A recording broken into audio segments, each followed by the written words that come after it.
Hi friends, welcome to one day vlogs. இப்போ தான் நீங்கள் ஃபஸ்ட் டைம் நம்ம சேனலில் பார்க்குறதுனால நம்ம சேனலை மறக்காமல் சப்ஸ்கிரைப் பண்ணிக்கோங்க. லைக் பண்ணுங்கள், ஷேர் பண்ணுங்கள், கமெண்ட் பண்ணுங்கள்.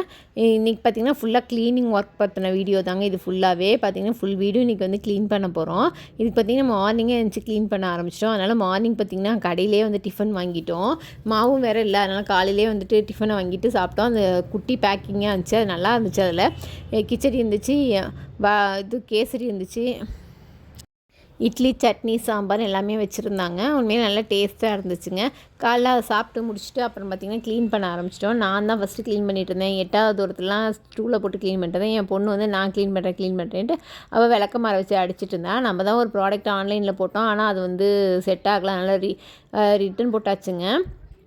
இப்போ விளக்கமாரிலே வழக்கம் போல் தட்ட ஆரம்பிச்சிட்டோம். எல்லாத்தையும் தட்டி ஃபஸ்ட்டு மேலே இருக்க ஒட்டடையெல்லாம் நான் அடிச்சிட்டேன். அப்புறம் கீழே இருக்கிறதெல்லாம் என் பொண்ணு வந்து அடிச்சிட்டா. அப்பப்போ பார்த்திங்கன்னா எனக்கு டயர்டாக இருக்குன்னு வேறு சீனை வேறு போட்டுட்டு இருந்தா. ஃபஸ்ட்டு ஹால் க்ளீன் பண்ணலான்னு சொல்லிட்டு மொத்த பேப்பரையும் அள்ளி கொண்டு போயிட்டு கீழே போட்டு க்ளீன் பண்ண ஆரம்பிச்சிட்டோங்க. அவ்வளோ குப்பை. ஏன்னா என் ஹஸ்பண்டுக்கும் என் பையனுக்கும் பார்த்திங்கன்னா சைனஸ் ப்ராப்ளம் இருக்குது. அவங்களால வந்துட்டு அந்த டஸ்ட்டு லைட்டாக தட்டினாலே அவங்களுக்கு வந்து சேராது. அவங்க 2 பேரும் வெளியில் போகிறேன்னு சொல்லுவாங்க. அவங்க 2 பேர்த்தையும் அனுப்பிச்சிட்டு நாங்கள் வந்துட்டு க்ளீன் பண்ண ஆரம்பிச்சிட்டோம். ஃபுல் அண்ட் ஃபுல் என் பொண்ணு தாங்க என் கூடயே இருந்தால் அவ்வளோ ஹெல்ப் பண்ணது. உண்மையிலே ரொம்ப ரொம்ப ரொம்ப ஹாப்பியாக இருந்துச்சு. ஏன்னா இவ்வளோ ஹெல்ப் பண்ணி கொடுத்தா ரொம்பவே. ஃபஸ்ட்டு ஹாலில் வந்து க்ளீன் பண்ணதில் பார்த்திங்கன்னா பாதி இது குப்பை தான். எல்லாம் இந்த பிள்ளைங்களோட புக்கு, நோட்டு எல்லாம் அவ்வளோ பேப்பர்ஸ் எல்லாம் இருந்துச்சு. எல்லாத்தையும் கொண்டு போய் அவங்க ரூம் ஒன்று இருக்குது, புக்கு வைக்கிற ரூம், அதில் கொண்டு போய் எல்லாத்தையும் அள்ளி போட்டாச்சுங்க. அள்ளி போட்டு அந்த ரூமை க்ளீன் பண்ண ஆரம்பிச்சிட்டோம். ஃபஸ்ட்டு இதை க்ளீன் பண்ணி முடிச்சோன்னே அப்புறம் நெக்ஸ்ட்டு அந்த ரூமுக்கு போயிட்டோம். அங்கே போனால் அங்கே ஊருப்பட்ட குப்பையாக இருந்துச்சு. புக்கு, நோட்டுன்னு எல்லாத்தையும் அள்ளி வேணுங்கிற பேப்பர்னு எல்லாத்தையும் பொண்ணு வந்து தனித்தனியாக கிழிச்சு எல்லாத்தையும் எடுத்துகிட்டு இருந்தாங்க. எடுத்து அவளோட ஒர்க்கு கொஞ்சம் நிறையா இருந்துச்சு. இதில் அவள் பார்த்திங்கன்னா கொஞ்சம் கொஞ்சமாக எல்லாத்தையும் கிழிச்சிட்டு அவளுக்கு வேணுங்கிறதெல்லாம் தூக்கி போட்டு வேணுங்கிறத மட்டும் வச்சுருந்தா.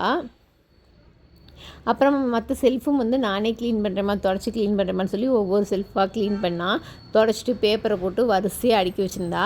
ஆல்ரெடி எல்லாமே வந்து நான் மோஸ்ட்லி கீழே தாங்க வச்சுருப்பேன். ஏன்னா எனக்கு ஏற்கனவே லாஃப்ட்டு ஃபுல்லாகிடுச்சு. அதுவும் இல்லாமல் மேக்ஸிமம் வந்து நாங்கள் இருக்கிறது ரெண்டல் ஹவுஸுன்றனால நிறைய திங்ஸ் வந்து சேர்த்துக்க மாட்டோம். ஏன்னா திடீர்னு அவங்க காலி பண்ண சொன்னால் நம்ம தான் தூக்கி திரியணும் அப்படின்னு சொல்லிட்டு மேக்ஸிமம் வேணுங்கிற திங்ஸ் மட்டும்தான் வச்சுருப்போம். எக்ஸ்ட்ராஸாலாம் எதுவுமே வந்து வாங்கி வச்சுக்க மாட்டோம். அதனால் தேவையில்லாத புக்ஸ் எல்லாம் ஒரு நோட்டில் போட்டு ஒரு பேக்கில் போட்டு நல்லா சாக்கு பையில் போட்டு நல்லா கட்டி ஒரு ஓரமாக வந்து வச்சுட்டோங்க. அதுக்கப்புறம் பார்த்திங்கன்னா செல்ஃபில் இருந்ததெல்லாம் ஒன்று அடிச்சு நான் வந்து என் பையனோட துணியெல்லாம் நான் வந்து மடித்து வச்சுட்டேன். ஏன்னா அவளுக்கு மடிக்க வரல சரியா. அதனால் அதை வந்து நான் வந்து மடித்து கொடுத்தேன். அவன் வந்து அவளுக்கு பிடிச்ச மாதிரியே அவன் வந்து அடுக்கி வச்சுட்டா. அப்புறம் மீதி இந்த செல்ஃப்லாம் வந்து நான் அடுக்கிறேம்மா அப்படின்னு சொல்லிட்டு இன்ட்ரெஸ்டடாக வந்து அவள் அடிக்கினாங்க. அதுக்கப்புறம் பார்த்திங்கன்னா அங்கே ஃப்ரிட்ஜ் இருந்த ஏரியாவுக்கு போனோம். அந்த ஃப்ரிட்ஜும் வாஷிங் மிஷினும் என்ன பாவம் பண்ணிச்சோ தெரில. எப்போதுமே எது கிடைச்சாலும் அந்த ஃப்ரிட்ஜு வாஷிங் மிஷின் மேலே தூக்கி எஞ்சிட்டு போயிடுவாங்க கிடைக்கிறது. நானும் எத்தனையோ வாட்டி க்ளீன் பண்ணிட்டேன். ஆனாலும் அந்த ஃப்ரிட்ஜு வாஷிங் மிஷின் அப்படியே தாங்க இருக்குது.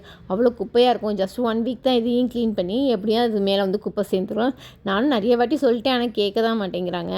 அதுக்கப்புறம் பார்த்திங்கன்னா அங்கே மீதி இருந்த குப்பையெல்லாம் மொத்தத்தையும் ஃப்ரிட்ஜ் வாஷிங் மிஷின் கிட்டே தான் போட்டிருந்தேன்.